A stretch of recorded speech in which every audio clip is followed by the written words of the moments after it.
Bonjour, je m'appelle Duc, j'ai bientôt 40 ans et j'ai une confession à vous faire.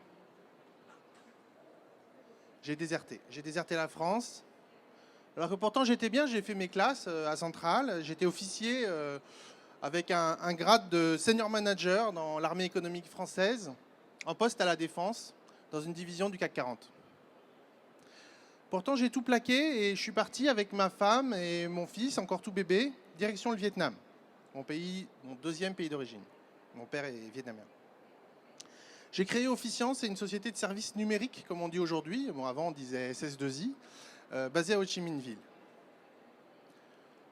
Et je dois dire que j'étais pas tout seul. On était une demi-douzaine à peu près de renégats un peu comme moi, d'origine vietnamienne, à être partis. Et on a monté une assez belle structure. Aujourd'hui encore, on a 300 personnes et on fournit à des entreprises françaises de la compétitivité face à l'alliance des Américains avec les Indiens, dont certains ont pu entendre parler. Bref, des services offshore, comme on dit. Tout allait bien sur le papier, vraiment je ne pouvais pas me plaindre, mais sauf que pourtant, j'étais malheureux. Enfin, non, j'étais frustré. Frustré, c'est plutôt le mot. J'étais frustré par un gouffre que je voyais grandir constamment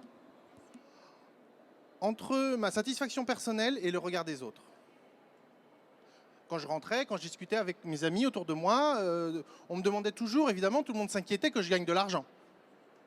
Parfois, quelques autres personnes me demandaient aussi si j'étais heureux d'être parti là-bas, si je vivais bien avec ma famille. Mais à peu près jamais, on me demandait si les 300 personnes qu'on faisait travailler toute la journée, dont on gérait la vie le plus clair de leur vie, on me demandait jamais si ces 300 personnes étaient heureuses aussi. Et moi, ça m'interpellait parce que ça me travaillait ce sujet quand même. Et bien sûr, je me suis remis en question. Je me suis dit, mais un bon patron, normalement, une entreprise, c'est fait pour gagner de l'argent. Est-ce que c'est normal que je me soucie plus des émotions de mes collaborateurs que de la production des dividendes ou de combien j'allais pouvoir me payer à la fin du mois? J'étais un peu tout seul pour répondre à la question, donc j'ai décidé moi-même. J'ai décidé que oui, j'ai décidé que ça serait normal. Mais en ce faisant, j'ai aussi décidé que j'allais détourner la mission d'une entreprise, puisqu'une boîte, par définition, c'est fait pour générer du profit d'abord. Et avec mon comité exécutif, toujours, nous, on avait décidé de regarder la nôtre comme un outil, comme un moyen pour arriver à fabriquer du bonheur, de la satisfaction personnelle pour nous, mais aussi pour toutes les parties prenantes, pour les autres salariés, pour nos fournisseurs, nos clients, etc. Et que sur le chemin, personne ne devait être sacrifié sur l'autel du bonheur des autres.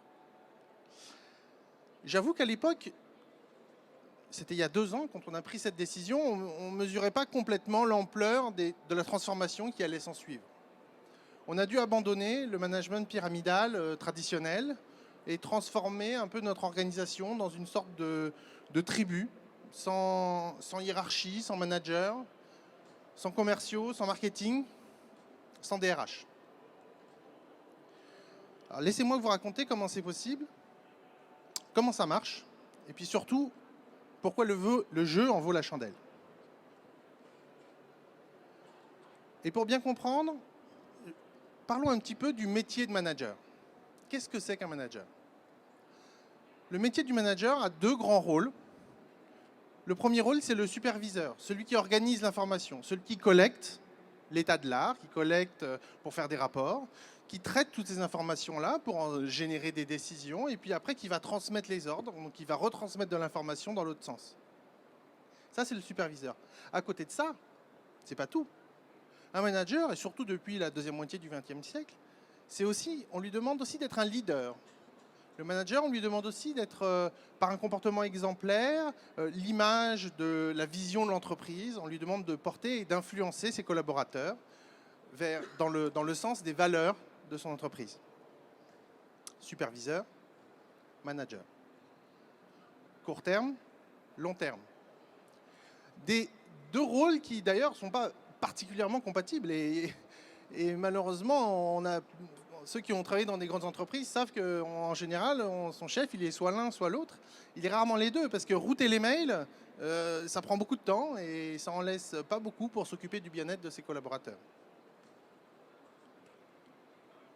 Alors j'ai une super mauvaise nouvelle pour les superviseurs. Parce que traiter de l'information, aujourd'hui, il y a des outils qui s'appellent Facebook EdgeRank, qui s'appellent Google Now. Et même pour citer une boîte française, il y a Snips, Randy Indy sera sur cette scène, je crois, ce soir ou demain, qui se spécialise dans le traitement de l'information, dans la collecte et dans la livraison de l'information à la bonne personne, au bon moment, au bon endroit. Et ces algorithmes sont sur le point de rendre tout simplement obsolète le métier de superviseur. Et oui, c'est la technologie. Et nous, à Officiance, finalement, ce qu'on a fait, c'est qu'on a décidé d'anticiper l'obsolescence de ce métier de superviseur au sein de notre organisation. Donc plus personne n'a ce rôle. Ça paraît un peu culotté, mais en fait, on avait de bonnes raisons de penser que, en tout cas pour nous, on avait des conditions favorables, un terrain favorable pour prendre les devants et pour faire le grand saut. Par exemple, on a une politique de transparence presque radicale. C'est important la transparence. Rendre le maximum d'informations accessibles à tous permet à la même personne de prendre les décisions et de les implémenter. Ça s'appelle l'autonomie. Et oui, l'autonomie requiert la transparence. Le problème de cette transparence, bien sûr, c'est que trop d'infos tue l'info, comme on dit. Comment éviter de noyer les gens dans l'information? On a mis en place des outils de collaboration actuels, modernes, qui permettent d'effectuer ces filtres de façon suffisamment efficace. Le filtre, on appelle ça le filtre social, le machine learning, la big data. Tous ces mots dont vous avez probablement entendu parler dans les journaux, ben voilà, ça sert, et même à l'intérieur de l'entreprise, ça sert.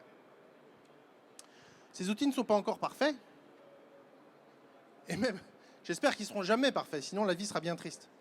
Mais en plus de ça, nous, on a la chance d'avoir une équipe, des collaborateurs assez jeunes, une moyenne d'âge de 27 ans,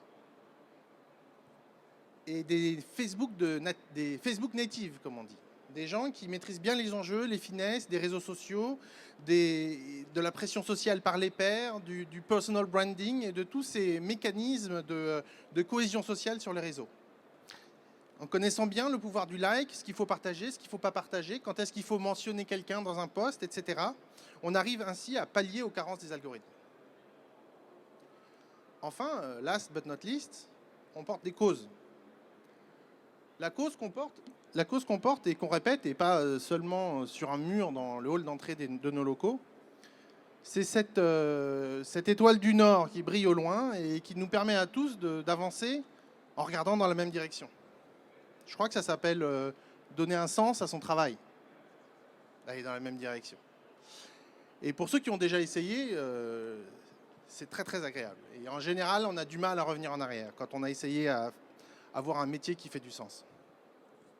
Alors tout ça, c'est bien théorique, mais concrètement, comment on le matérialise? Alors déjà, on le matérialise en dématérialisant un peu, parce qu'il y a des fonctions comme le commercial, par exemple, je vous disais tout à l'heure, on n'en a plus besoin d'une personne, parce qu'un commercial, c'est quoi? C'est quelqu'un qui s'attache à créer de la confiance, ex nihilo, auprès de gens qu'on ne connaît pas encore. Or, maintenant que chacun est porteur des valeurs, est ambassadeur des valeurs de l'organisation, chaque personne de la tribu est à même d'en parler et de démarrer un engagement client. Ensuite, se pose la question individuelle de la gestion des carrières, la gestion des salaires, voilà, et de mon développement personnel. Et pour ça, en fait, c'est chaque OFI, comme on les appelle, chaque employé d'Officiance, qui, lui, choisit ses leaders. Il va choisir entre 4 et 6 personnes, on appelle ça des influenceurs chez nous, qui vont jouer ce rôle de fournisseur de ce leadership au quotidien dont on a tous besoin dans la quête de ce qu'on appelle notre élément. Après, il y a des questions plus transverses. des questions des problèmes d'investissement, par exemple. Est-ce qu'on achète quelque chose ou est-ce qu'on décide, oui ou non, de travailler avec tel client sur tel projet? Et pour ça, on a dû déployer des outils d'intelligence collective, des forums, hein, tout simplement. Parfois, ça peut être des forums très ouverts. On a aussi des processus de crowdfunding interne qui nous permettent d'engager et de maintenir une sorte de conversation permanente au sein de l'entreprise et d'y faire émerger les sujets que l'on trouve collectivement importants, mais aussi sur ces sujets-là, de faire émerger un consensus.